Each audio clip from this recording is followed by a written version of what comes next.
Uh, I don't have like a nationwide person, but I have used a couple here locally. So, Okay. Well, thank you so much for coming on, Jeff. my pleasure. You want to introduce yourself? Tell us a little bit about what you do, how you got into real estate, and what you're currently doing in real estate. Because I still get your emails of the bigger stuff you guys are doing. Sure. Jeff Rappaport. I'm out of Salt Lake City, Utah, and I've been a real estate investor. It's coming up on 21 years in May, and I kind of define myself as pre-2008 real estate investor and post-2008 real estate investor. When I first got started, I bought an infomercial late night. It got me on some lists, so I started getting some other materials. I ended up buying some, and out of the blue, I just kind of quit my job that I'd been at for 9 years, and I had no money, and I had to sink or swim, and I started acquiring properties subject to, so taking over existing debt and then lease optioning those properties out. And, over maybe a 5-year period of time, I accumulated maybe 50, 60 of them. And as I was going, the business was good, but it wasn't getting me to where I wanted to go quickly. So I started educating myself on short sales. Short sales back then were me educating banks on what a short sale was, and doing all the negotiations myself. IRS judgments, banks, first, second mortgage holders didn't really matter. And now I was bringing big chunks of money into my business, and started to grow. I started the Salt Lake RIA back in 2001. Me and one other person grew it to several hundred people, and that's still going on today. And I got into education. I was teaching pre-foreclosures, seller finance, rehabs, that kind of stuff. And I started that in maybe 2004, and got into some coaching, and I had to start delegating, and I delegated to the wrong people, and took a back seat on the education around 2007.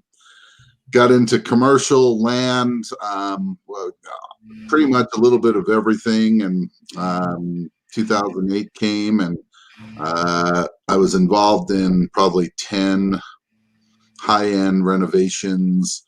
I had bought a 58-unit subdivision with hard money.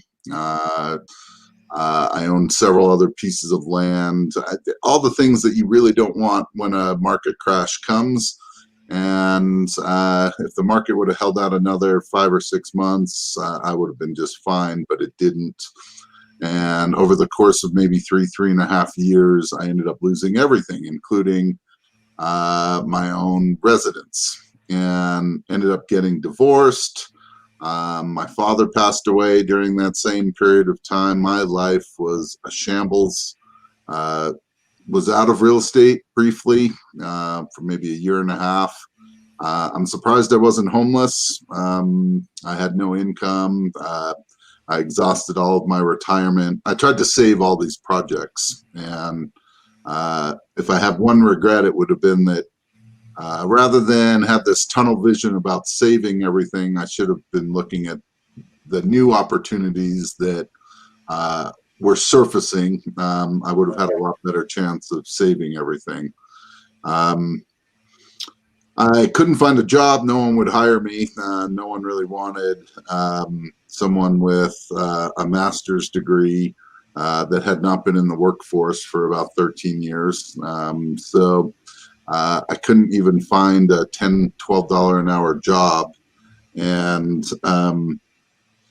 got lucky one day.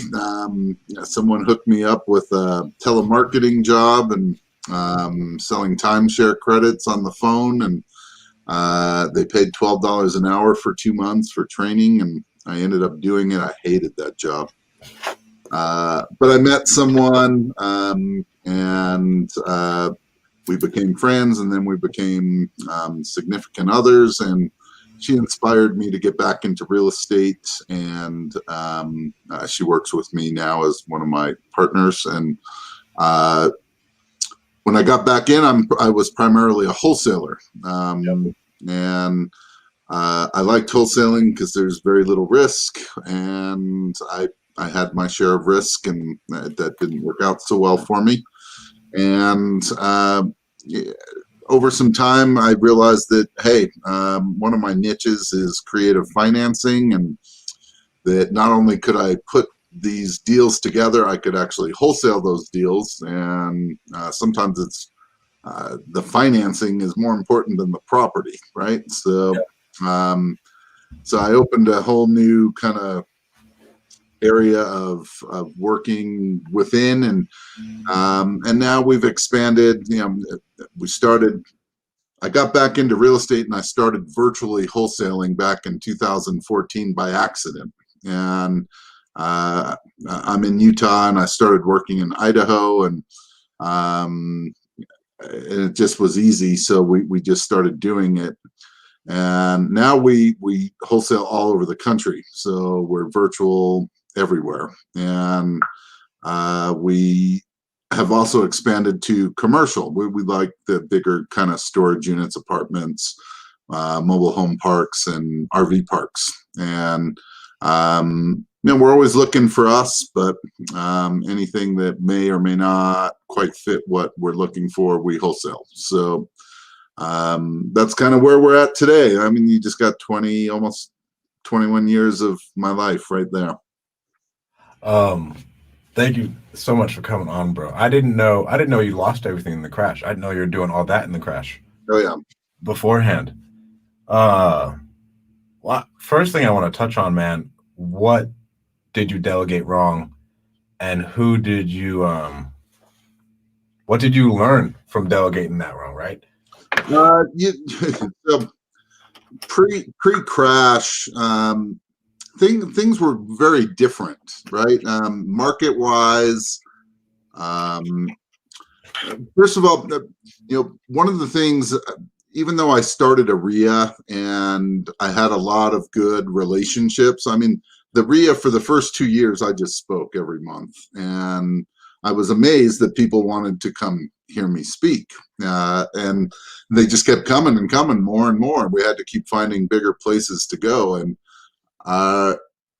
but I always viewed everyone as my competition, and because we were kind of competing for the same properties, and marketing back then were ads in newspapers and billboards, and still direct mail, but no technology like we've got now. And so I felt a whole lot more competition. Now I feel more like cooperation, and working with other investors is a way to make more money. And so things were very different. And back when I started, I had a number of friends that worked for me, and for the most part that worked out fine. One didn't, and we're not really friends anymore. And I don't think I treated my business really like a business back then. So it was kind of just winging it. There was no such thing as KPIs, and hey, is your marketing working? I got deals, so it must be. And so it's different now, right? Much more business oriented than real estate was 15 years ago, at least in my opinion, and at least the way that I did it. And I knew a lot of investors, and I'll tell you, they weren't business oriented either. I do see some similarities. The market's been really good for quite a while, and scares me for some people because it's fairly easy to jump into real estate, and they're rehabbers that are buying properties that don't make any sense, None, especially in Salt Lake, man. Salt none, Lake's wild. none, right? But they're getting bailed out because of the market, and that'll end at some point. And these people don't know any better, and it'll probably end them. Wholesalers are, they're just not getting any kind of real education, and they're winging it. They're throwing stuff around, and there's going to be more regulations. There's going to be more guidelines. This is what happens when everyone jumps into the real estate game, and then the market will change, and people will get out, and things will ease up a bit. And so I see some different things, but I don't know. Back then, I felt like I was in a little bubble in that, I just didn't think the market could ever change. It was like, the market's not going to go terrible. It's not going to just crash. And, I had a property that was worth at least $1.5 million that I couldn't sell, that I just remodeled for $750,000. And I know the person that ended up buying it for $600,000. And it just, those things still, I get chills just thinking about it. But life was different back then, and not worse or better, just different. And I think that's what real estate is really all about. It's adapting to what is going on now.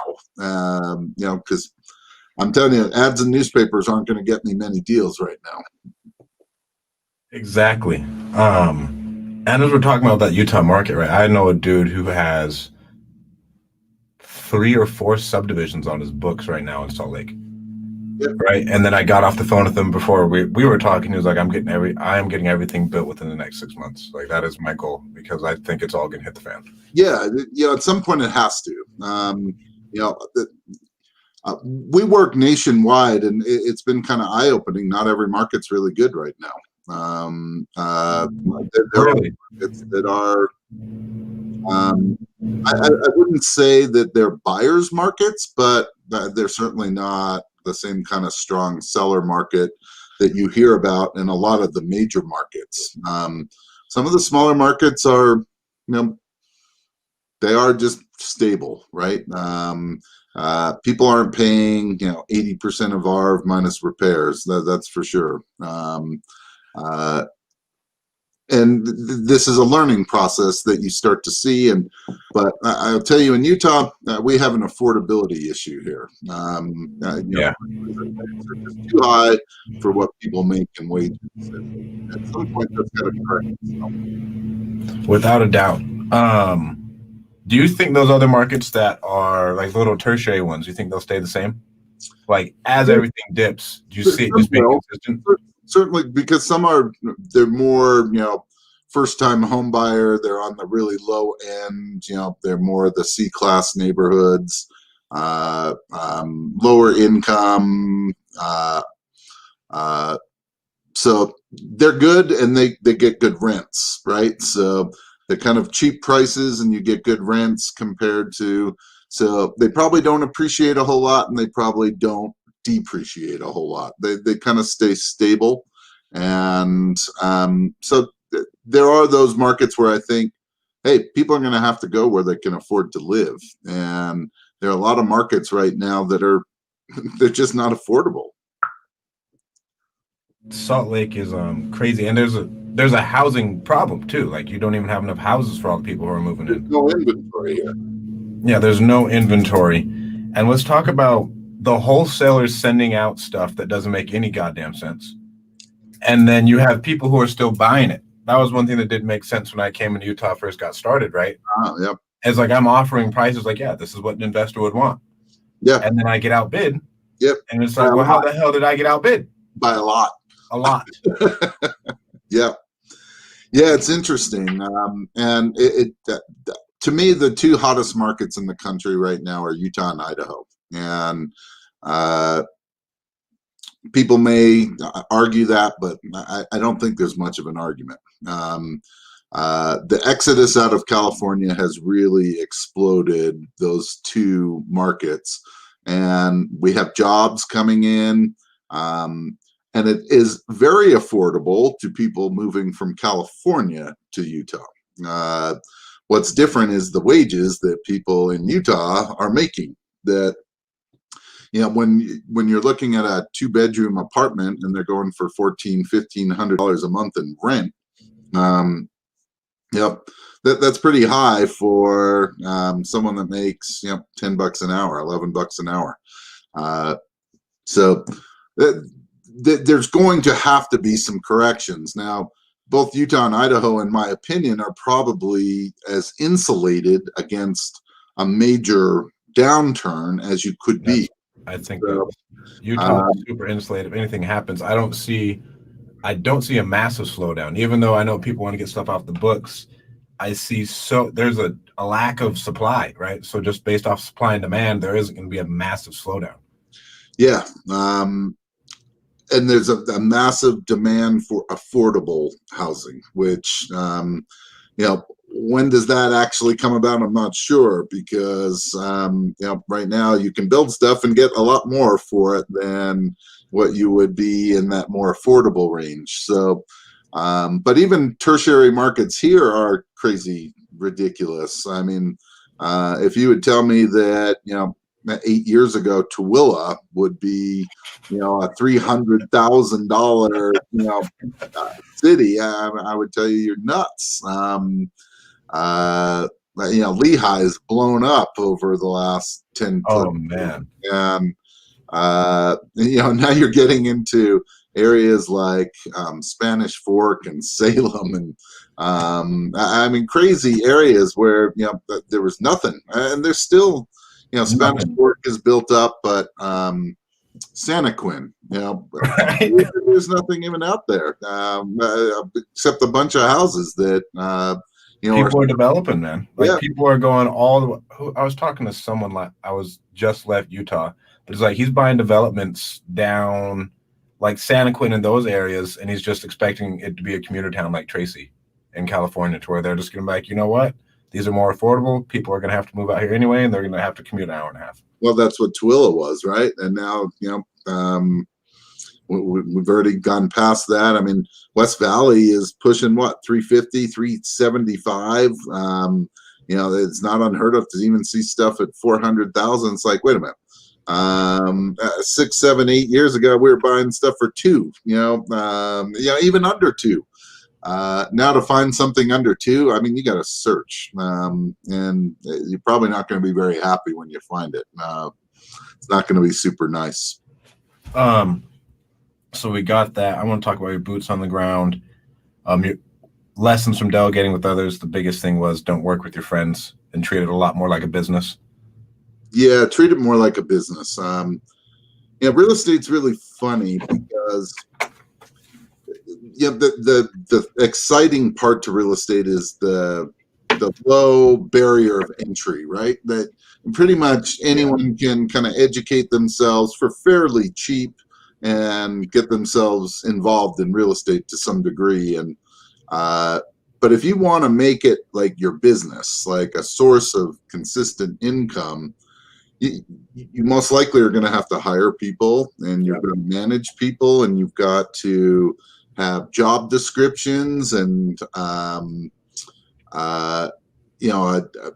system. You've got to have systems set up to be able to grow your business if that's the goal. And I think a lot of people learn that real estate's kind of more like, hey, I was able to get in and do it myself, and now I hired a VA and I'm paying them $4 an hour, and I do work when I need to get money, and that's not a business. That's a hobby. And you want to make it a business and make it consistent.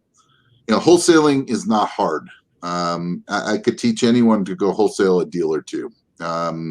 I see people on webinars all the time, 18, 19-year-old. Hey, I just made $28,000 on my first wholesale deal. That's great.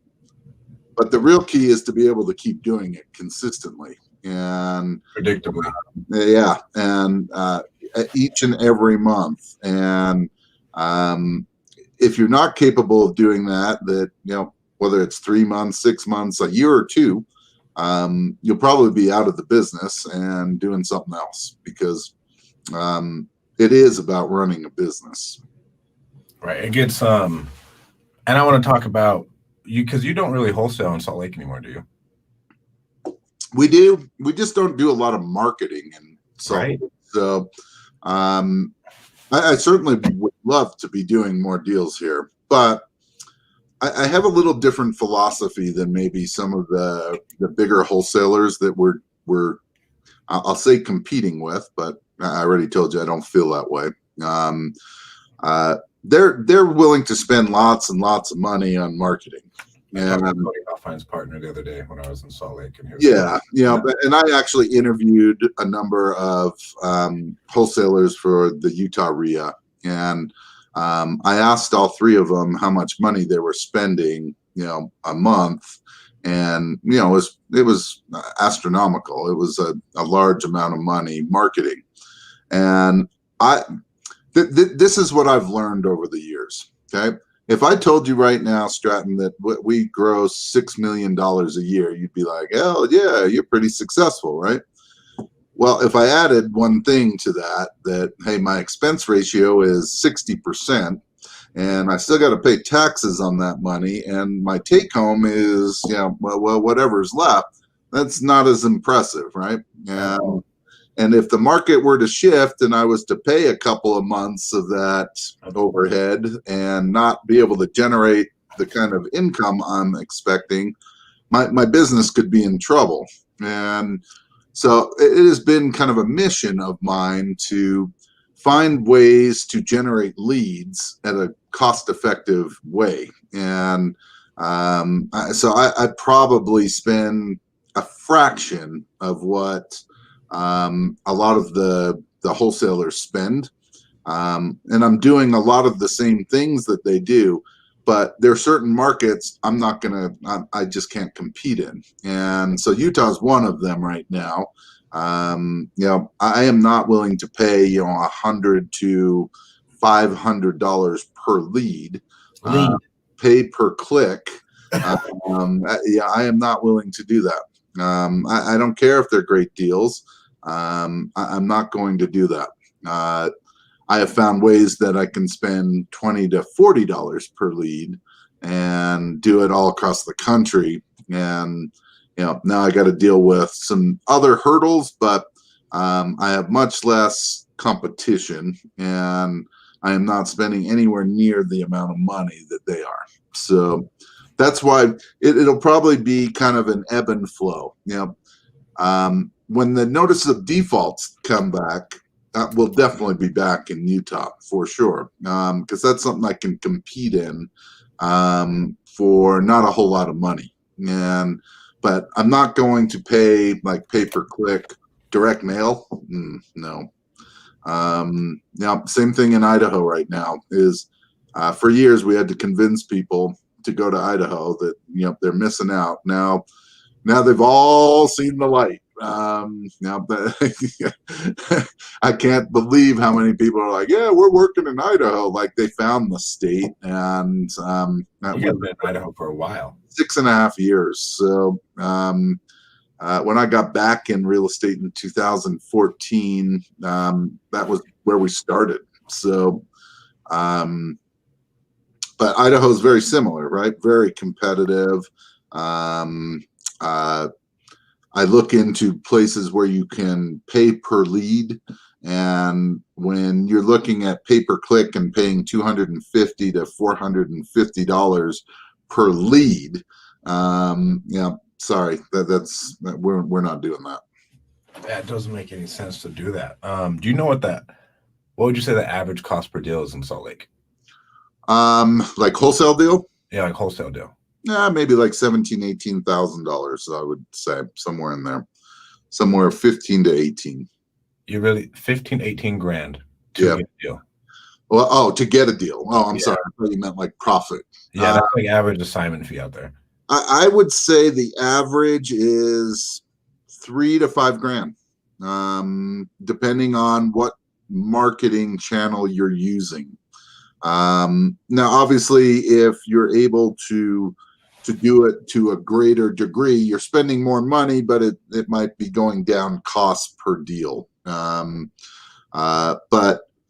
the ones that bring you the best deals, in my opinion, at least, texting's great, but I believe texting's going to be gone or heavily regulated by the end of this year. You better live it up while it's still there, because I don't think it's lasting much longer for us. Ringless voicemails really never worked very well for me. I don't use it.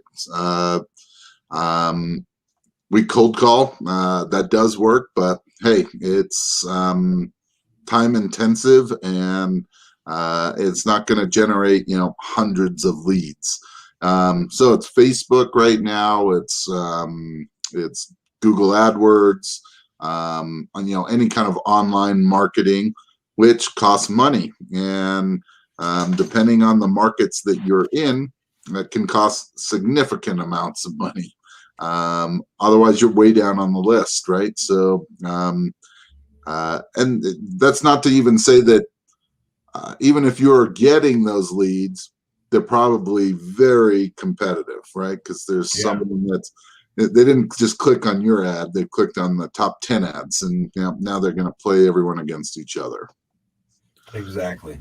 Well, I constantly am looking for ways to generate leads at a fraction of those costs, because I don't want, people tell me, hey, if I make a 3-to-1, a 4-to-1 ratio on my money, so hey, if I can spend $3,000 and I can make 12, that's good. And I say, yeah, it is pretty good.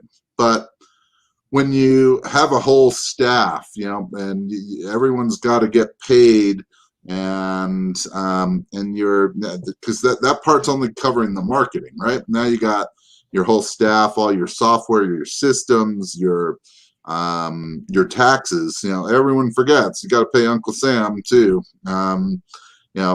Now all of a sudden it's like it's not that big, and now you're more like McDonald's, right? Now you got to do volume. Because when it's all said and done, you might be left with $4,000, right? So right after everything, even though you make $20,000, you take off $3,000, then at least everyone I know at least has $1,000 in just software overhead. Yeah. Our marketing costs right now, cost per deal is under $1,000, and it's closer to $500. For almost every marketing channel that we use. We may have one that's a little higher that brings it up a bit, but that's it. So $500, and our average assignment fee is like $18,000, and so we're getting what, 36-to-1, 18-to-1, whatever you want to call it. We have room to work. You have room to fuck up. Yeah. Exactly. So where anything happens. So sometimes I think people get caught up in all these numbers a little bit too much. There used to be, it wasn't very long ago, it was like the last year and a half, there was a guy who jumped on the scene. He's a young guy, and he was wholesaling, and he started teaching, and he was showing his cars and his boats and all his jewelry, and making $5 million a year, and he was running like a 65% expense ratio, and it's like what you're doing is making money from your education, selling people that you're doing really well in real estate when you're doing all right, but you're a couple of months from being out of business. Well, most scaled wholesaling operations operate like a 30% profit margin, right? Yeah, I think if they're lucky. There are plenty of wholesale operations I know that have teams of 12, 13 people, which seems like overkill to me.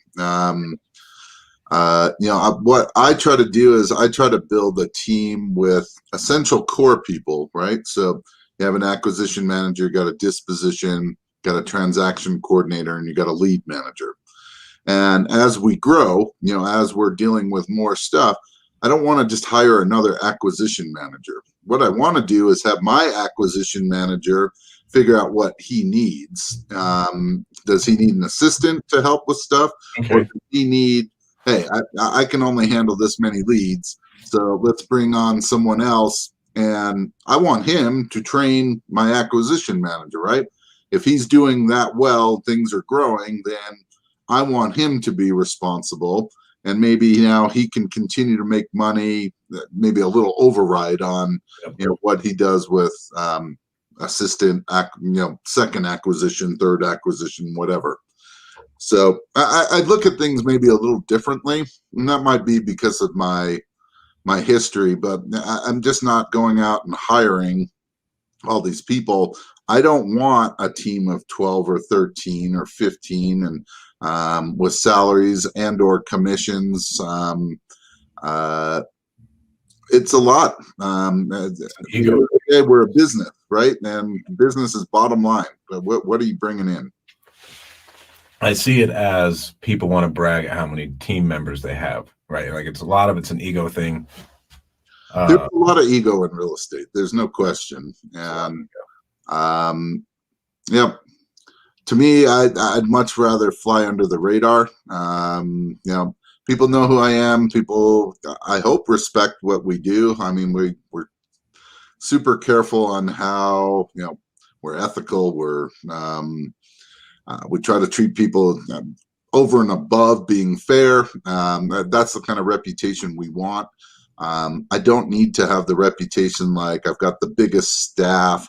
We're doing 300 deals and we're making $8 million a year, even though it translates into 1.2 million. I don't need all that, and I'd much rather fly under the radar. Wholesaling is really interesting. Like a year and a half ago, 2 years ago, wholesaling was about to be outlawed in Utah. We had all kinds of issues going on with the Division of Real Estate. And at one point, you could wholesale if you were licensed. You could wholesale if you weren't licensed. You couldn't wholesale at all. And when the division tried to make their big play to try to gain the support, they didn't get the support. So really, it's died down completely right now, which is open things up for more people to get involved. But as more people get involved, there'll be more complaints. And as more complaints come in, now they become more involved in the investigations. And there's too many states across the country that are cracking down. I mean, Illinois, it's no longer really legal to wholesale. Oklahoma is on the verge. There's Florida. I've heard of, not Florida, Ohio. Someone got called in by the Division of Real Estate and was found guilty and charged $1,000 for every charge. They charged him for every transaction he did, $284. So $284,000 fine. And so to me, it's like, you don't want to be out in front of all this, right? You kind of want to be a little bit under the radar. I see a lot of wholesalers say they send out in their emails now, hey, if you have a property and you want us to market it for you, let us know. Why would you be doing that? The day that the division says we're back on this and they start seeing those emails, you're number one suspect. We're watching. So we try to stay away from that kind of stuff. That is bananas. What are you doing for marketing that keeps your cost per deal down so low? So one of the things I don't like, I have had so many different marketing campaigns, strategies. And one of the things I really don't like to do is deal with all these lists. I don't like having to go and get like tax delinquent lists. They're a pain. Especially in Utah. Code violation lists. They're a pain. And if it takes you months to get them, Some are only good, some are short-term good, and some are good for a year. So what we decided to do, and we'll probably go back to some lists just because we want to target, we want to be in Utah, obviously. We want to be in Idaho still. I mean, they're great markets. We definitely want to be wholesaling here. But what I've done is I've searched out people that do marketing on a large scale. And so I joined a group that does nationwide marketing, both Facebook and Google AdWords. And right now I'm paying a $2,000 ad spend, and that probably generates, I would say 150 leads or more a month for us. That certainly translates into a number of deals, and keeps our marketing costs down. I do some Facebook marketing myself, and when I say myself, I have nothing to do with it. I took a course. They offered to set it up for me, then they offered to run it for me, and I said, all right, let's do it. And I pay them. I think I pay $1,500 ad spend, and I pay them $1,000 a month to run it. And we've only been doing this for like 2 months, but we're generating a ton. A ton of leads. We focus. The Facebook is a little more focused. We focus on 22 different states. The nationwide, we're in the 500 biggest cities across the country. So we may end up with some rural stuff. And when I say rural, we had a house in Wisconsin with a population of 1,000 people. But we picked it up for 25 grand. We sold it for 85. Okay. Some of the rural still works well. Some rural I just walk away from because you got to still have demand, right? You got to have people want to live there. So this place people actually wanted to live. I had half the city after this house. So just with those two, we spend maybe 5 grand, not even. And that fuels, the vast majority of our marketing. Then we run an apprentice program. You're aware of our apprentice program. We've been doing it since we started back in 2014. And I train people on how to wholesale and with, creative financing and, doing it virtually. And part of their training is to get good at talking to sellers, pre-screening them, eventually negotiating deals, structuring deals. But while they're learning how to pre-screen them, they're generating leads. They bring those leads to us. We try to convert them to deals, and then we'll do a profit share on those deals with them, so they can earn some money while they're, training in their own real estate business. And at whatever point that they're ready, they move on and they do their own thing, their own business, their own hobby, whatever the case may be. For some, they figured out real estate's really not what they want to be doing. I guess they thought it was going to be real easy, and it's not. So, those are our 3 primary sources, and then we've got we certainly JV with people. We have a number of those. We have some permanent JVs set up, and then we have random people just bring us stuff. Yeah, right. And then I'm trying to find a house to live in, so we'll do some targeted marketing because I can't find anything on the market that makes any sense where I want to live based on what I want. I don't think I'm willing to spend $1 million on this house, and I need it to be with terms. I'm going to buy it with owner financing, and so I'm going to be picky because I'm going to be living in it, but at the same time, it's got to make some sense. And prices here are utterly ridiculous. Makes no sense. Not even updated houses selling for, not like 3,000 square foot homes selling for 850 and still needing work, out of their minds. So That's insane. What is your attrition rate like with your apprenticeship program, right? Because like I run a meetup here. We have 700 members in my wholesaling meetup. And it's not as big as you guys, but I get a decent showing. I'll get 40 people show up a month. And then when we do a big one where I bring in speakers, we've had 300, 400 people there. yeah, Right. And then send out an email. I will tell you that's probably better than what we've done since COVID. I mean, prior We haven't done to shit COVID, since COVID, dude. yeah, I mean, prior to COVID, we were filling our venue pretty much every month. But since it's gone to Zoom, but we probably are more around 35, 40 people.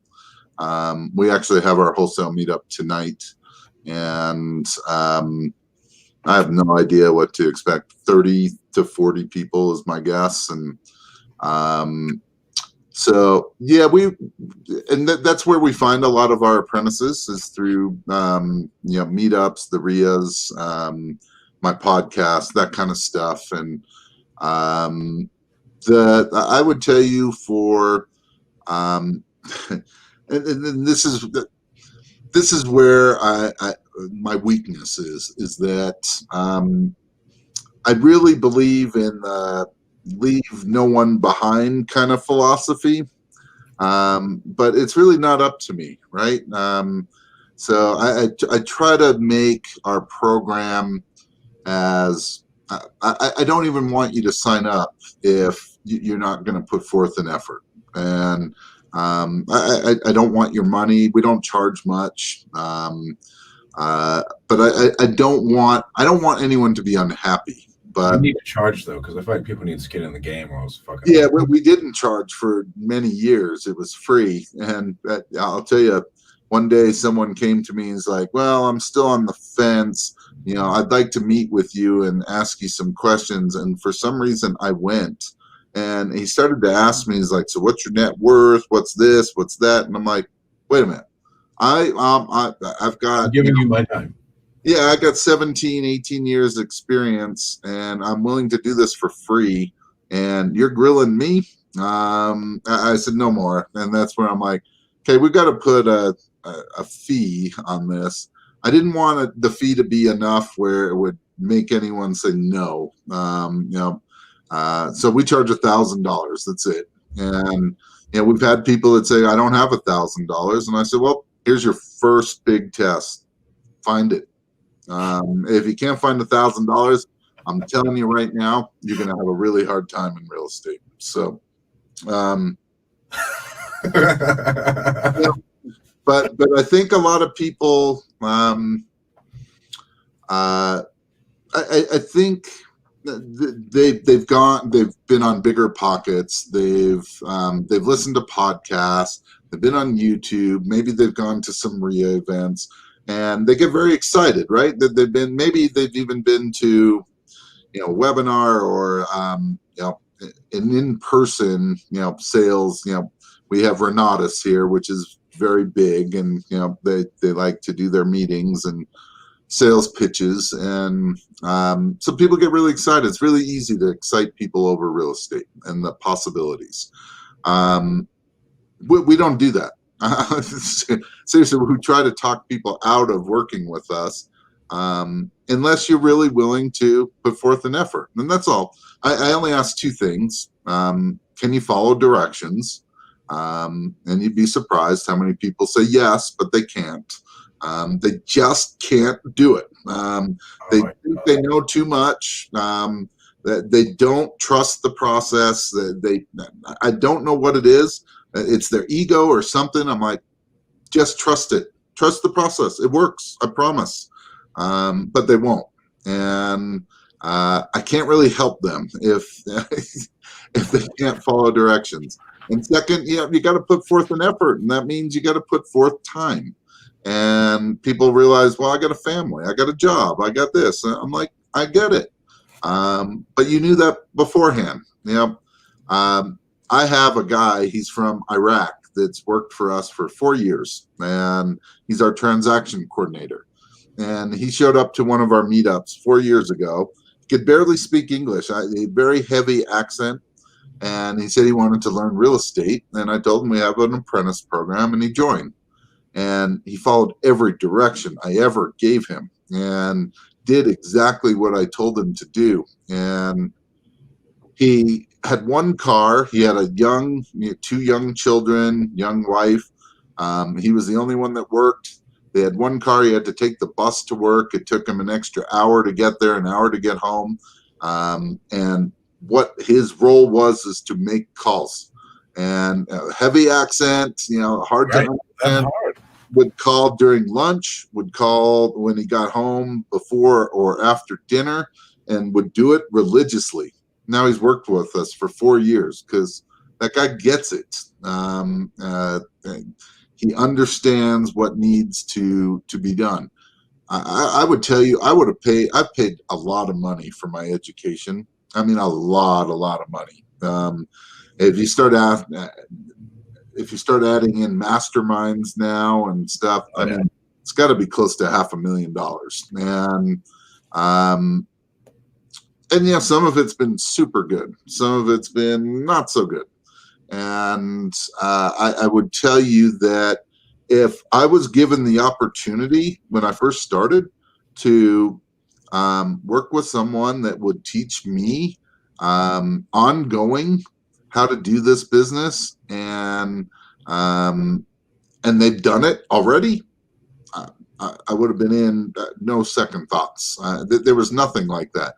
That's when you would pay for a coach for $40,000-$50,000 that would call you once a week. It's not in your market, doesn't have any idea what's going on in your market. And, so yes, the attrition rate is high. No matter what I do, no matter how much I try to motivate, and I'm starting to get through to myself to just say, you know what, it's a numbers game just like anything else, and I will help the people that I can help, that will allow me to help them. Oh yeah, man. And people come to me all the time, right? They'll see this, they see me on a podcast, they want help. I start to give them directions, and then yesterday I had a dude reach out to me. Sorry about that. No problem, man. Yeah. You okay? Yep. Went down the wrong way. And he was, I just told him, go listen to the Flip to Freedom podcast, listen to my last podcast. You need to go pull the list, go get a vacant list or a pre-foreclosure list, skip trace it, go get the Mojo dialer, cold call it every day for the next 3 months. Yeah. Bring me any lead you get and we'll talk about it. Yeah. And that's how our program starts out too. That's all you need to do. But then people won't even do that. Like, they still go and bring me shit off the MLS. Like, well, is this a deal? Like, no, it's not a fucking deal. I told you not to bring me anything off the MLS. Like, it doesn't count. You're wasting both of our times and the realtor's time and the seller's time. Yep. I've had people, seriously, I had one apprentice years ago. He brought me one lead. And he said to me, Jeff, this lead is a for sale by owner on the same street that I'm living on with my in-laws, and I'd like to buy it. And I said, okay.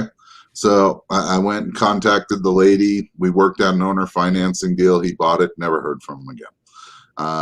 He found one lead, and that was it. But he got a house out of it. We've had all kinds of people, and Ron LeGrand used to say, Ron LeGrand is one of my certainly mentors from early on, and he used to have a saying that when the student is ready, the teacher will appear. And I think that's really true. I think people think they're ready, but they're not necessarily ready. And maybe they need to have some kind of aha moment or some kind of life-changing thing happen where they get serious about it. And because this is something that, in my opinion, you either have to take seriously or not at all. I mean, yes, you can dilly-dally around with real estate. That's fine, but there's no real reason to. I mean, you could probably get by with YouTube and podcasts, and if that's really the way you want to go. But you always have to pay someone, dude. Like, I'm just with, to have it organized. Just yeah. to have it organized and answer your question. I had a mentor to where I had to shoot him a voice memo of some situation that happened on a deal I was working. I was like, hey, this happened. What should I do? He did that. I did the deal. Worth every penny. Yeah. It paid for itself right there. I totally agree. There is a lot more to it than, hey, just tell me how to do this and I'll go do it. Sales, converting a lead to a deal is an entire subject matter in itself. Negotiation, sales, closings. Dispo. Is gigantic, right? There's enormous amounts of information that you can absorb just on that one tiny, it's not tiny, but in the grand scheme of things, it's pretty small. Oh, yeah. That is crazy. And real quick, so we've talked about how you stay lean. Are all your acquisitions guys commission only? They get like a base end commission. Okay. Everyone does on my entire team. So everyone gets some kind of base plus commission. Sweet. And let's talk about you transitioning into wholesaling these fat deals. Because I remember talking to Rebecca about it like 2 years ago, honestly, to where it's same thing. Like, I don't want to spend 60, 70 grand to get a 3x return on my money. It doesn't make sense for me. Sure. So you guys went and started doing more in Idaho. I remember talking to Rebecca and she was telling me about some apartment complexes you guys were doing up there. Yep. And then now you guys are starting to send out a ton of self-storage, trailer parks. First of all, are you guys using the same marketing methods for those? Because I'm looking in self-storage right now. So we use two different marketing methods. And I think some will argue, and you can argue all you want. Some are on market. So we contact properties that are on the market, on LoopNet, on Crexy, through commercial brokers. We create relationships with commercial brokers and they bring us deals.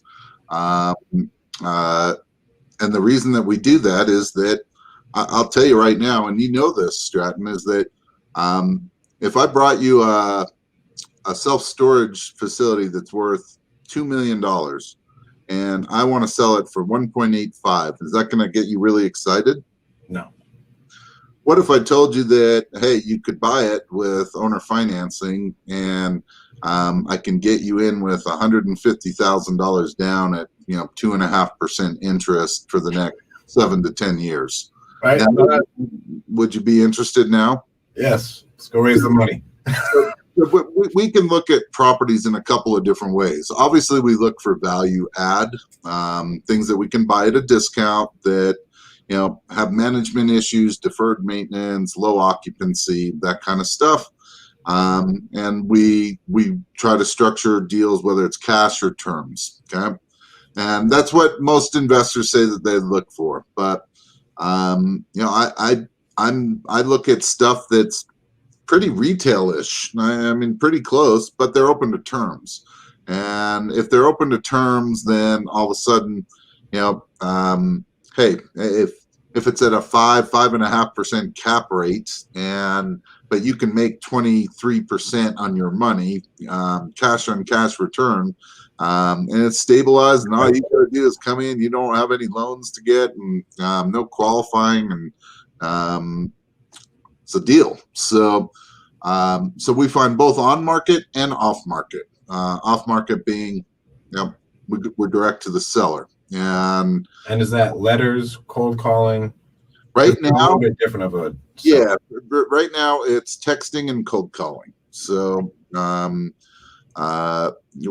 in the middle. So I have a couple of joint venture partners on some of this stuff. So some we do on our own, some we do with them, and on one of them we are. So first of all, let me be clear. it is not easy dealing with commercial deals as wholesale properties. I'm telling you, buyers are super picky. There are more buyers that are pretenders right now than maybe ever before. Okay. When I say pretenders, I'm not trying to be rude. I'm really not. What I'm saying is they've gone to a seminar, they've gone to some kind of program. They now think that they want to start buying apartments or storage or whatever, but they really don't know where the money's coming from. They're not sure how to buy. They don't know how to really analyze. They're not there yet. They think that they're doing some progress because they're inquiring about a deal, right? That they're just not ready to buy, and there's a lot of them. There are a lot of people that will try to co-wholesale our deals, which I have no problem if someone says, "Hey, I may have a buyer for your property." And they're asking if they can make a phone call and see what they can do. And that's what I've done with your guys' deals. Yeah.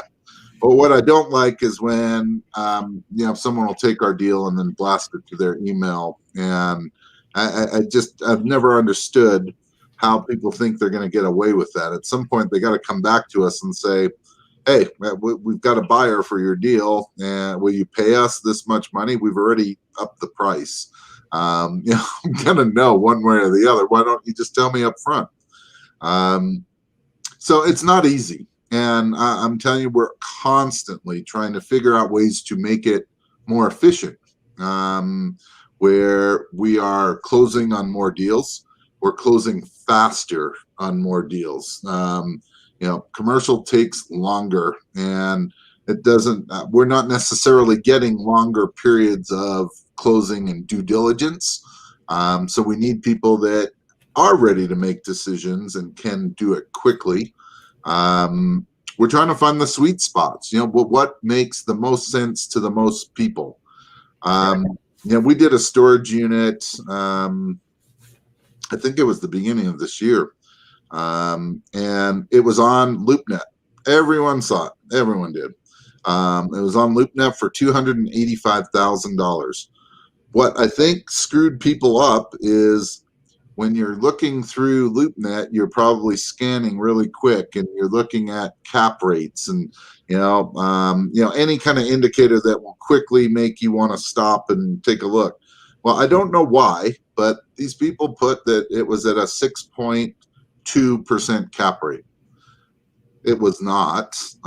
It was totally vacant. And what I believe people missed was they were asking $285,000 for a 285 unit storage facility.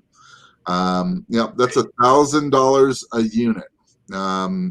That's unheard of. You can't build for that. And so we put it under contract for $285,000. Right, if I can figure that out. Yeah, I mean, and it's funny because you always have investors like, well, that's on LoopNet for $285. Now, why would I pay you more?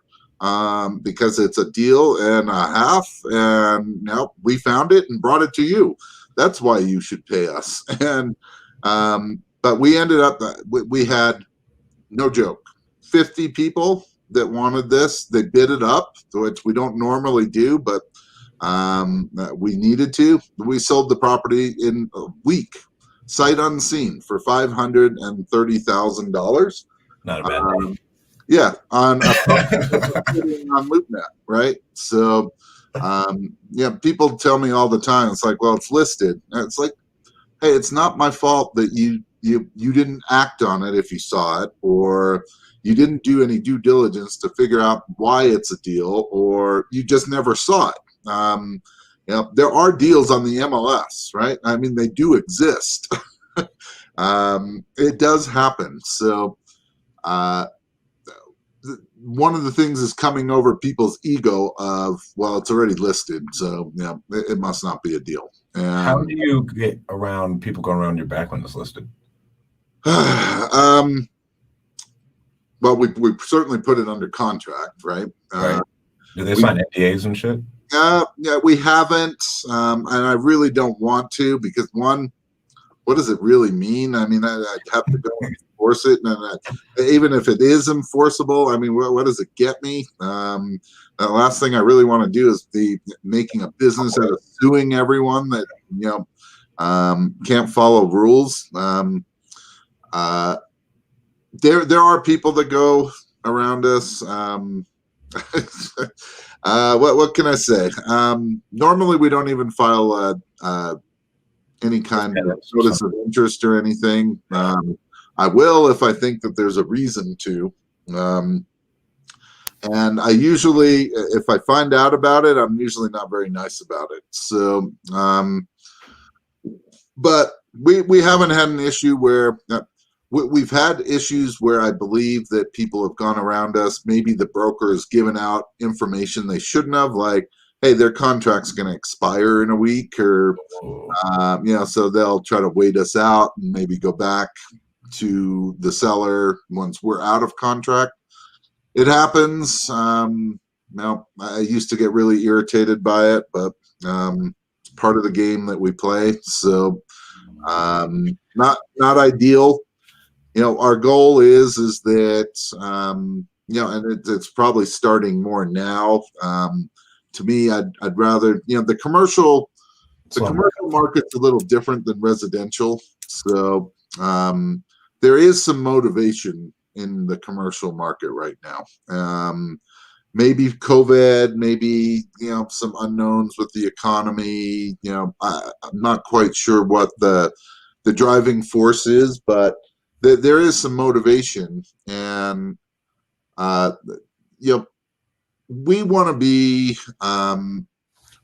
set up that if we really like the deal, we're going to take it down ourselves, and that would solve a lot of issues. I mean, we could turn around a lot of these deals ourselves and then go back and put them on the market at a 4-5% cap rate, and basically do a rehab, right? We could go back and, if we set up enough private money, we could go back and sell them on terms to someone. So there's a bunch of things that we're looking at to try to make this job more efficient, including building we want a 50,000 nationwide commercial buyers list. How do you know about that? So we've gone about it in what I would say would be some of the normal ways, is that we're part of a ton of Facebook groups that focus on income property, apartments, mobile homes, storage, whatever. We've scraped Facebook, although I'll tell you, we are not the people that just take everyone's email and just add them to our list, and now all of a sudden you're getting deals from us. That's me. You have to opt in. We will send you an email, and you have to say you want to see our deals. You don't get on our list unless you agree to it. I don't know how I'm on like 72 wholesale lists. I've never signed up for one. I get new ones every week in Ohio, in Texas, and I'm like, how in the hell do they have my email? That will never happen with us. You will get off our list faster than because we won't deal with people that are going to be pain in the ass. So we've done it that way. We've built, but they're not quality buyers per se. And so I have a new idea. We're going to start reaching out to professionals that have bought commercial properties in the last 6 to 12 months per state. So we'll start like California, Utah, states where if you were buying those types of properties, you're not getting a very good return on your investment. You're overpaying, and we're going to reach out to them and say, hey, notice that you're in this business. I'm wondering if you'd like to acquire more at a better price, and would you be willing to look all over the country and start taking those buyers and start cultivating relationships, as opposed to finding someone on Facebook that says, sure, add me to your list. And it is a completely different person. Another one I have for you is, where are you pulling the list for to cold call and text, right? Are you on, what is it, Reonomy? I'm not on Reonomy. That would be one. That would be a good one to go to. One of my partners is part of CoStar. So CoStar is the Rolls Royce of lists in terms of commercial. So he pulls those lists, and then we've got, between there's three of us involved, and we're all part of some masterminds, and we have deals on skip tracing and skip tracing LLCs, and so we have all the resources, and that I think that goes back to, I'd rather cooperate rather than compete, because I don't want to pay for CoStar, and I don't have the same deals that they do. But I've been a part of a bunch of masterminds. I'm part of one right now, and I have a friend that's part of like three. And when you're part of three, there's vastly more people involved, right? Potentially more deals that you get from them, and so now I have access to what he has access to, which is good for me. Yeah, the masterminds are amazing. And then how many of the people you're talking to actually open to terms, like ratio wise? So does it matter? Single family, commercial, whatever? Well, split them up to single family and then commercial. All right. So it really depends. So we handle leads in a couple of different ways. So I have a lead manager out of the Philippines, a VA, and so she handles a certain amount of leads. And her only question will be would you consider taking payments for your equity? So she'll ask every single lead that. And even commercial? Does she talk all the commercial ones or no? No commercial for her. So I would say that she probably gets a third, maybe 40% that would say anything but no. So yes or maybe. A third to maybe 40%. And now that doesn't mean that they all will, because a lot of them don't have a clue what that even means, right? And she's not going to explain it. So and then we have some where my acquisition manager actually does all the pre-screening start to finish. And so he may go into a lot more depth about how creative financing may work and how it may benefit them. And, some follow-up questions about, if we were going to do this, it's pretty traditional for us to do little to no money down. I assume that'll work for you. And they say yes, now we just got a little to no money down deal, as opposed to no, I need a down payment. Okay, so how much do you need? Down. Yeah. So he's going to pre-screen them a lot further than she will. And I would still say it's probably a third. And I would say commercial, even with brokers, and brokers are probably a little tougher because they don't know if their client is even open to it, right? And so sometimes you got to do a little relationship building, and maybe help guide them to that. But I would tell you maybe brokers 25%, and it may not even be that. I mean, because they're just telling us an answer. They may not have a clue. They may not have even brought it up with their client, whether they would look at something like that or not. So, but I would tell you that we're getting more commercial deals with creative financing right now, for sure. And we're making a push for that. Just because I like being able to offer properties where people don't have to think about where the money's going to come from. Right. Both bridge loan and potential bank loan at the end. So we're pushing even harder for it, and we may be a little more standoffish. Like, I dealt with a lead. I don't deal with a lot of them, some on occasion, but I'm dealing with some property in Washington, and it's retail space, and it was brought to me, and the deal as it stands isn't that great. I would pass. I would just move on, but they're open to terms, and I went back to the realtor and I'm like, please try to explain this to me. Your sellers have owned this property for like 20 years, and they've had the same two tenants for 20 years. How in the world are they not on a triple net lease over 20 years? I just don't get it. And I said, that's going to cost your sellers in the end. I said, I'm not even making you a cash offer.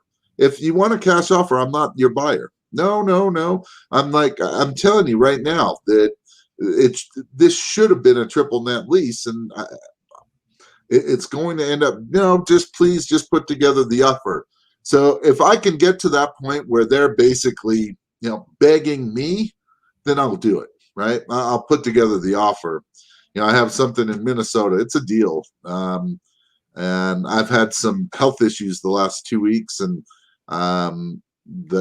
my lead guy that's bringing the leads to me has texted me 3 times, including this morning. Like they're wondering, are you going to come with an offer? And I said, yes, I'm going to come with an offer. And I mean, when you see these numbers, yes, it's in Minnesota and some small town, and I can own a gravel pit and a bar and a RV park, but when you see the numbers are going to blow you away, like insane. And I guarantee you they're going to take terms. So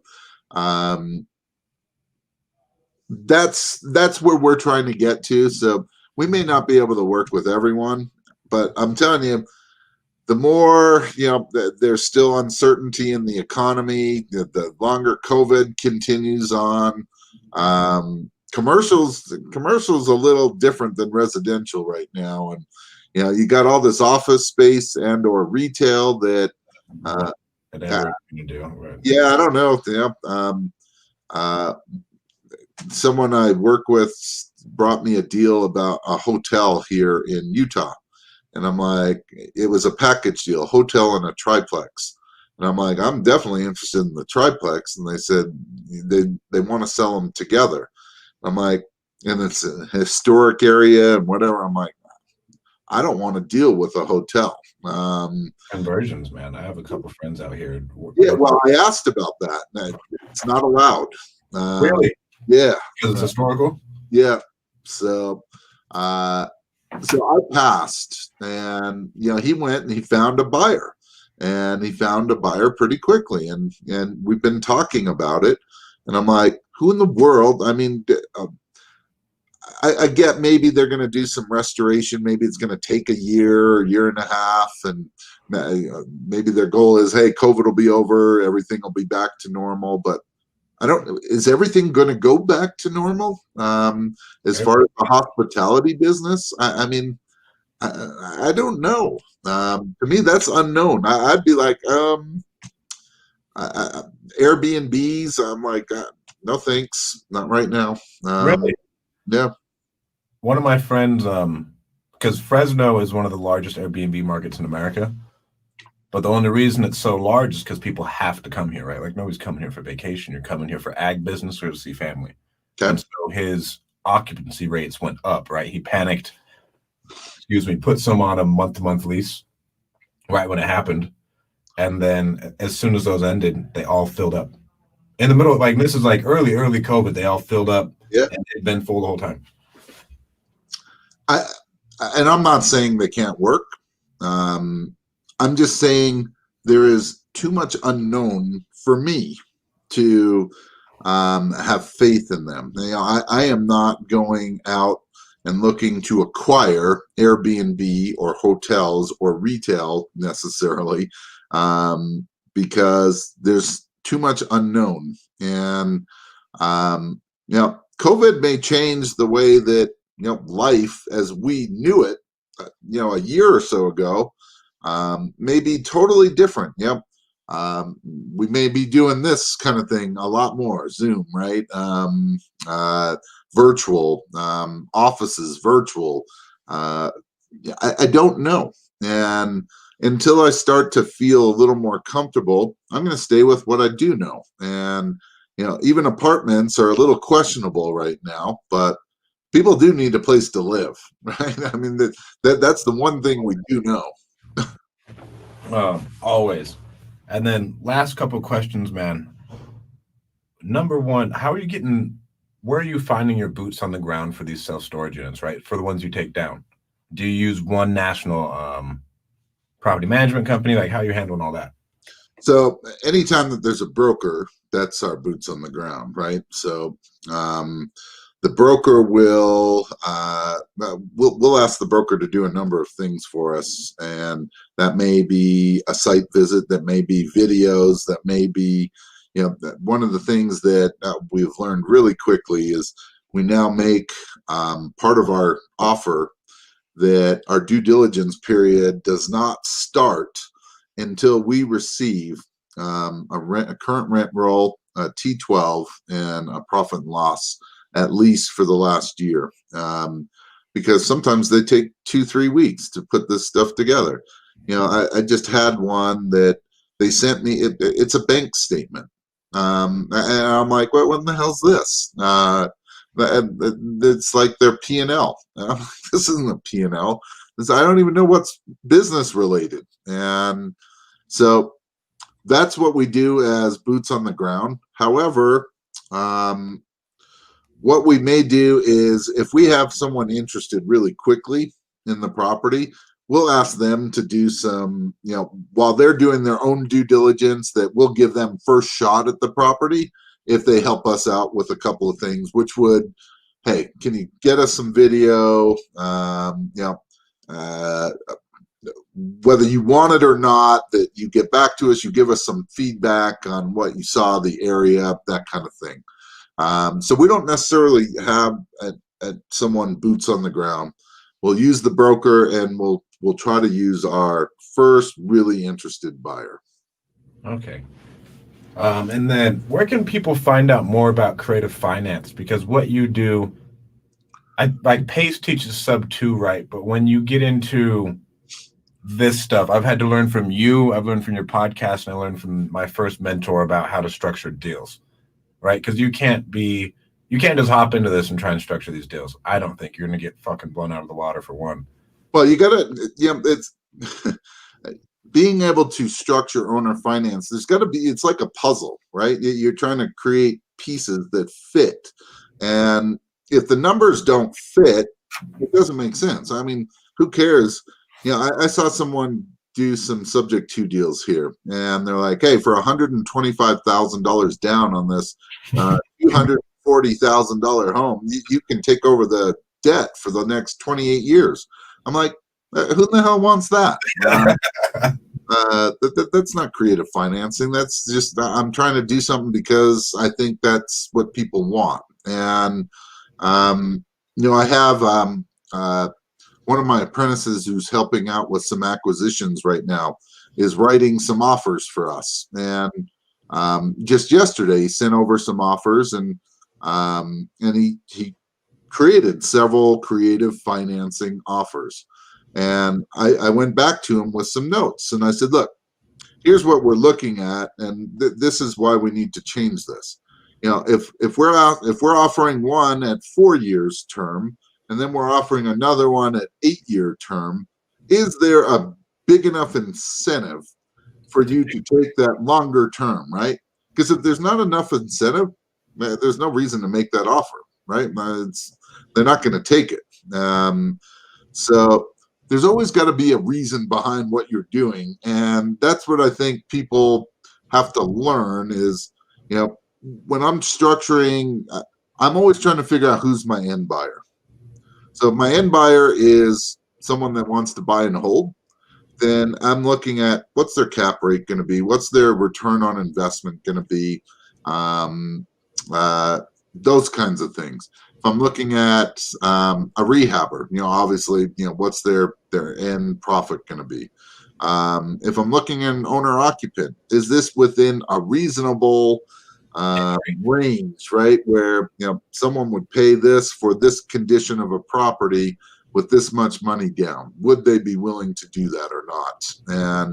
And so it's kind of identifying who you think your end buyer is going to be, and then being able to structure something that's going to make sense for them. And so the pieces have to fit. Subject to is a super good strategy. Pace and I don't necessarily agree on how to use it.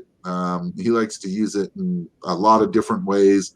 I personally think subject to is a potential issue for people. And the reason why is that when you take property subject to, in most cases, you offer no recourse to the seller. The seller just deeds you the property. If you stop making payments, they're screwed, right? They're liable for that loan. There's nothing they can do about it except take you to court. And if you have to explain in front of a judge that you convinced this person to just, hey, deed over this property and I'll take all the liability, and the judge might say, what reasonable person would do that? You must have coerced them somehow. And the last thing then you want is like the attorney general be sitting in on this hearing about how you may have coerced someone. Oh, and by the way, if that person is elderly or in the military, bad news. So I think there's just other ways of doing it that protect yourself a little more. That way you end up in court. There's nothing that can be said. I gave them recourse. Shit happens. Sometimes things go bad, and I have no problem taking subject to if I'm the end buyer. If I'm the one responsible for that seller and I'm comfortable that I can cover that, no problem. I'll do subject to all day long. That's how I started in this business, is subject to. When I'm wholesaling, I don't want someone else having that obligation. I think that's just, the seller would come back to me anyway if there was a problem. I'm the one that put the deal. I'm not going to the buyer. I've bought one. My first sub two I bought from a wholesaler, but I knew the wholesaler personally, and I went to the owner's house and I went over all the subject to paperwork with them. Right? See, I wouldn't care if I'm the buyer. That again, if I'm the one in control, you've done a bunch of subject to deals, right, Stratton? I've only done like 3, right? I try and structure them all the time, but I've done 3. Are they fairly new, or have they been seasoned for a while? One of them seasoned for 6 months. Okay.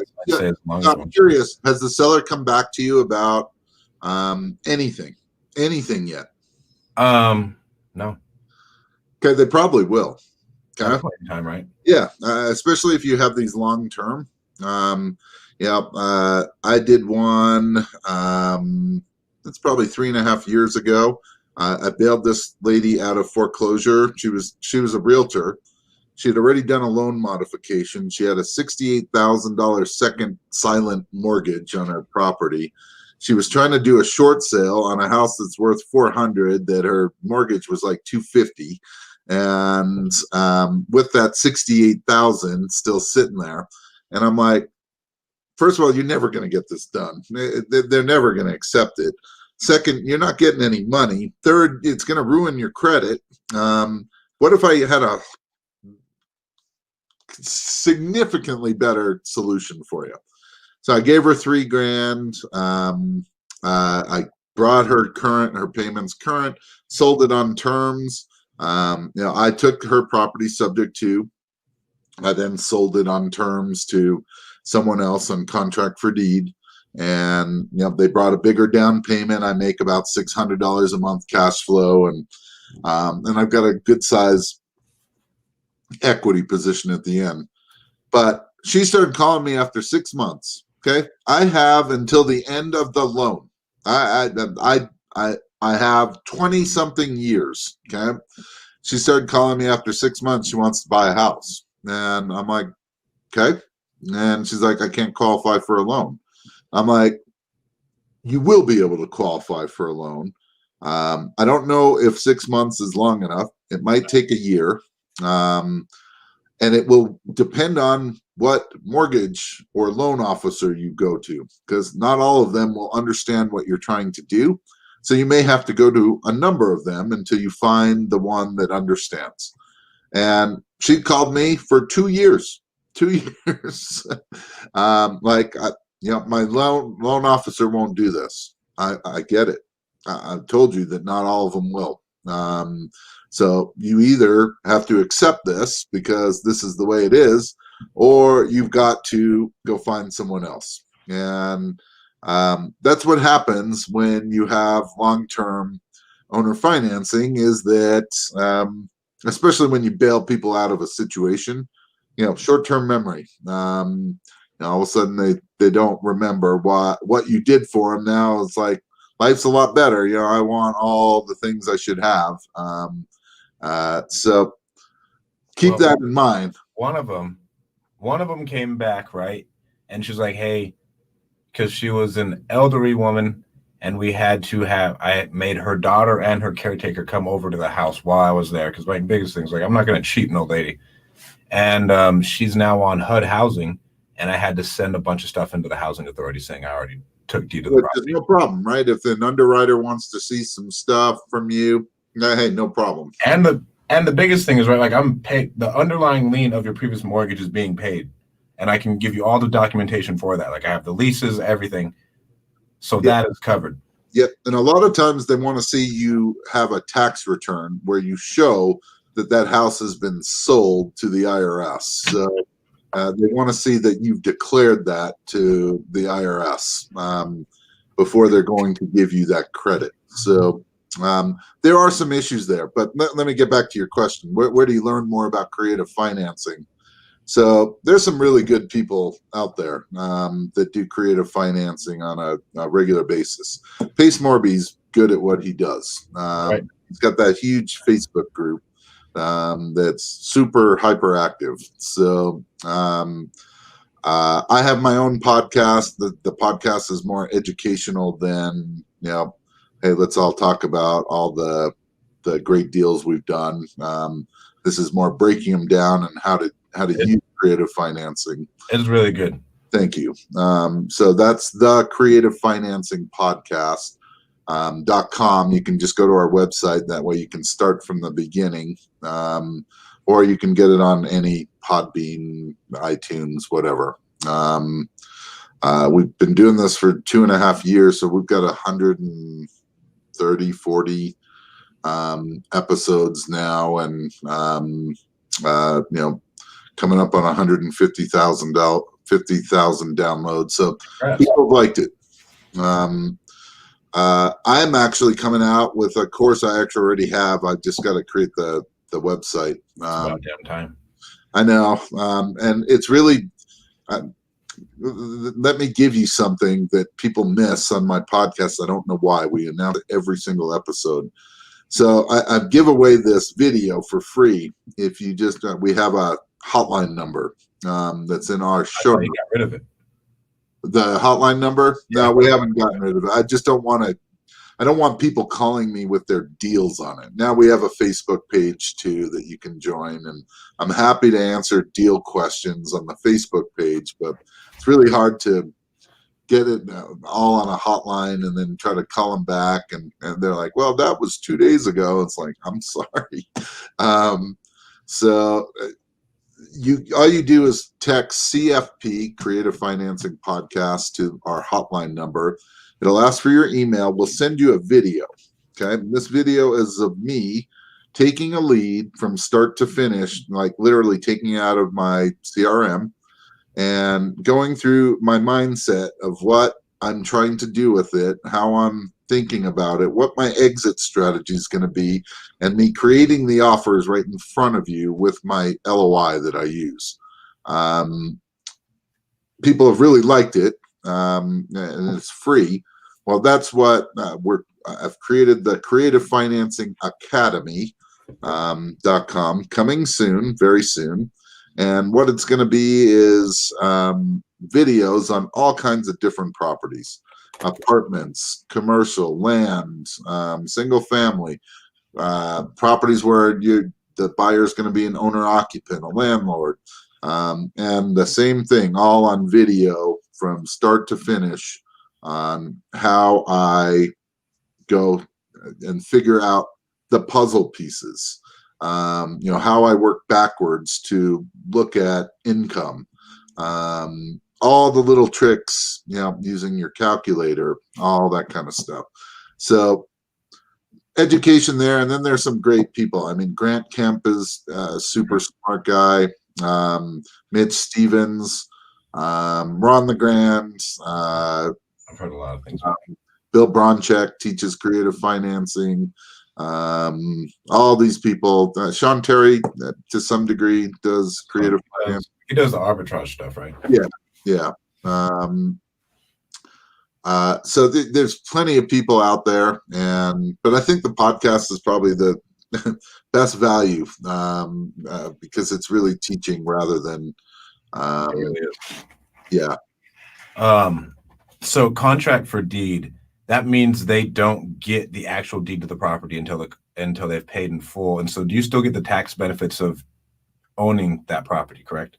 So if you sell a property on contract for deed, the IRS considers that a sale, and the tax benefits would go to the buyer. Okay. Because I was like, okay, I want to do a wrap because sub twos, it just hasn't been. I haven't liked lease options. I haven't liked the type of people I've dealt with in the areas that I'm buying these houses in. Right? You mean lease optioning out? Yeah, lease optioning. You're not getting enough option deposit where you don't get enough option deposit. You're in a fucking shitty area, and they're not going to be able to pony up the money you want for it to make sense for you. Correct. You keep it as a rental because it's going to be a shit show. Yeah. And so I've been wrapping them, and I was like, well, it would have been really nice if I could have kept 2 of these on my books just as I bought them. I put money in them, right? And then I didn't, instead of doing the wrap. So I've been trying to think of a way around that. I'll tell you the way around it is when you start looking at each deal, keep the better ones. And when I say better ones, better areas, better clientele, as more lease option, even though you may not get as much money. Hopefully they're better type clientele. So maybe you'll offset that a little bit. That'll help you with some tax issues.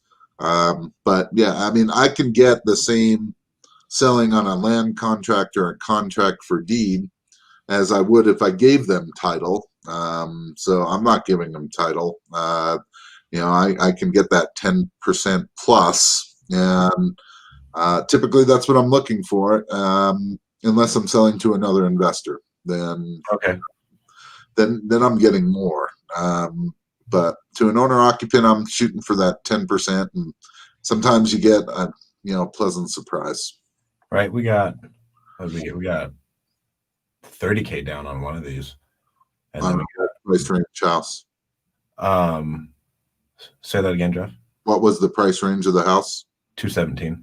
Yeah, so you got almost 15%, which is good. And type of people. Yeah. Either that or make more money and don't worry about the taxes. It's always nice to offset them, but it's funny to me. It's like I'm a little interested to see what's going to happen. Trump came out with cost segregation, which became a huge thing, right? And people have gone out and used it where they've taken tax benefits on big properties in the first 1-2 years, basically 27 and a half years worth of depreciation. And now I'm hearing, we'll see if it comes true or not, but Biden may want to get rid of it, dude. Well, he wants to get rid of 1031 exchanges. There's no way in hell. Too many people in Congress on real estate. Well, we'll see, because that would mean that everyone that's done a cost segregation now either has to hold this property for the rest of their life or sell it and pay all their taxes back. And they're not going to want to do that. If they sold it on terms of that, change it, right? If they sold it in some finagly way. tax consequence, so the amount that they owe would still be the same, but they'd be able to spread it out as opposed to paying it all up front, right? No. All in one lump sum. So, which would allow creative financing to become even more prevalent than it is. Yeah, I keep an eye on this stuff, and things change. We'll see what happens. And then one more selfish question. With my insurance on that wrap I have, right? Dora didn't switch over, and then I found a guy in Texas, and he was like, "I will not do insurance on any wraps just due to conflict of interest that I've had before." Okay. And Okay. So, how are you trying to do the insurance? First of all, so there's an insurance policy in place already that I'm additionally insured on, right? But I want to get the end buyer on there. Okay. So now you want to. So you have an insurance policy that you've been added as additionally insured with the seller, right? And the lender. And now you're selling it on a wrap and you want to include the buyer. I'd want to include the buyer, and I don't even need to really be on it anymore. And I'd need to include the buyer in a position to where we don't have to go around the seller every time. Well, go through the seller. Are you still owed money? Oh yeah. Yeah. So you still want to be insured. So this is the first thing I would look at. First and foremost, can your buyer just go get a separate insurance policy and be insured based on the way it's set up? Because that would be the easiest thing. Okay. The second way would be to add your buyer also as additionally insured. It's getting a little messy because now if there was an issue, there'd be a check and all three of you would be on it, right? That'd be weird. And then third would be, hey, we're going to cancel this policy altogether. We're going to create a new policy, and the bank is still going to be lost payee. You got to get that right because this will be a red flag to the bank. So the bank still has to be what?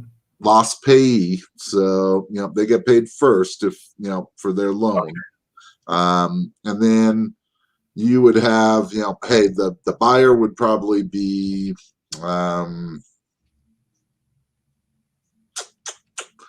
would I make them primary insured?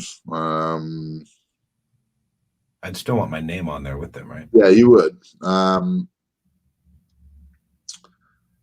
I would probably so one, it's going to require getting to the right insurance company to do this, right? Yes, right. It is. It is. Figure it out. Yeah, they're not all easy to deal with, but hopefully once you find one, then you never have to find another one. So that's the goal. It's like finding a title company. You may have to go through a few or an attorney or whatever, but yeah, I'm just trying to think how I'd want to show that. Most of the time what I do, what I've done in the past is been additionally insured like you are right now, and just what I would do is I would tell the buyer that they're going to have to go get their own insurance policy. Now, whether that insurance policy actually covers them or not is that's what they've got to find out, because sometimes it doesn't. They're literally paying for a policy that's not going to pay out if there was an issue. But they're also the legal equity owner. They're not on title, but they're actually the owner. So where it gets a little more messy is when you're not the owner, right? So like your seller, you're creating the notes to you. That's all right. You're the bank. So so if you're going to create a new policy, I think I would ask the insurance agent, what is the best way that I can structure this where I got to keep the bank on, bank's got to be on, right? And then how do I make sure that everyone else is covered in this scenario? And It may not be worth the hoops that you're going to have to jump through. And when I say that, because it could just get really messy. So what I would tell you is I'd probably go to the buyer and say, look, if you want insurance on this, you should get your own insurance policy. And that way yours is already covered. You know, you're additionally insured, bank's there, you're not changing anything, bank's not being alerted to anything. It's cleanest. It may not actually protect the buyer, but maybe that's the buyer's problem.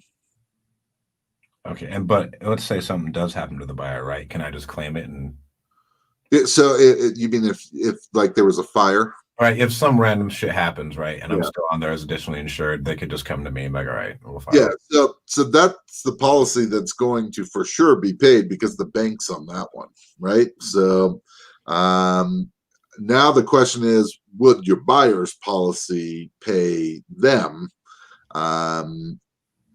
It may or may not, and that's part of their due diligence to make sure that it would.